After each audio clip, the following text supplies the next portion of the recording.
আজকে আপনাদের থেকে শুধু 2 মিনিট চাইছি, অনলি 2 মিনিটস। এই অমূল্য বাংলা রেসিপি আর একটি মারাত্মক ঘটনা জেনে নিন। ছোটবেলায় প্রায়ই মার সাথে আমি বাইরে খেতে যেতাম। সেই বাইরে খেতে যাওয়াটা ছিল পাইস হোটেল। কলকাতায় বাড়ির পাশে পাইস হোটেল, নামটা বলবো পরে, দেখতে থাকুন। পরবর্তীকালে একটি বিধ্বংস আগুন লাগে এবং তারপরে কি হয় আমি রান্নাটা করতে করতে আপনাদের বলছি। বাড়িতে যদি রান্না হতো যে কোনো মাছ, সেই মাছগুলো স্পাইসি হলেই বাবার অসুবিধা হতো, কাজেই মা বাধ্য হতো ঝোল করতে বা সাধারণ ঝাল। কিন্তু সময়ের অভাবে সবসময় মা রান্না করে উঠতে পারতেন না। অগত্যা সেই পাইস হোটেলটি থেকে প্রায় বাবার পছন্দের ঝাল বা ঝোল, যা আপনারা এখন দেখতে পাচ্ছেন, বাড়িতে চলে আসতো। তো আমি নিয়ে এসেছি 500 গ্রাম রুই মাছ, নুন হলুদ মাখানো আছে 10-15 মিনিট ধরে।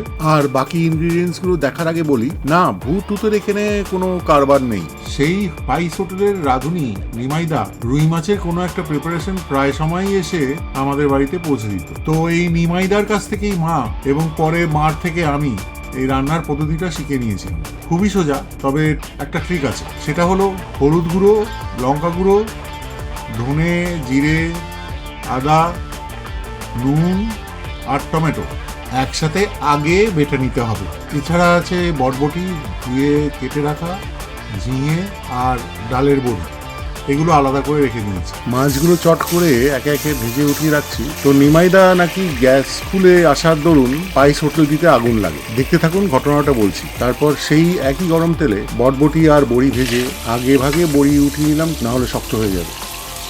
নেক্সট ঝিঙেগুলো ছেড়ে দিচ্ছি তেলে, সেই বেটে নেওয়া উপকরণগুলো দিয়ে নেড়ে চেড়ে ঢাকনা দিয়ে দিলাম।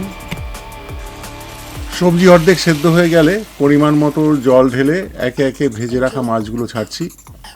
তো তারপর নিমাইদা বেশ কিছু দিনের জন্য বেপাত্তা হয়ে যায়। ঢাকনাটা আবার বন্ধ করে দিচ্ছি। কিছুক্ষণ পরে বড়িগুলো দিয়ে নামিয়ে নেব। তো মাসখানেক পরে দেখি নিমাইদা পাইস হোটেলটি কিনে নেয় প্রচণ্ড মোটা অঙ্কে। এইটুকু বলতে পারি, পাইস হোটেলটি কলকাতায় একটি পশ এলাকাতে। আপনাদের কি মনে হয় ঘটনাটি সম্পর্কে? অনেকে হয়তো জানবেন, জ্ঞাত বা অজ্ঞাত থাকলে কমেন্ট করুন।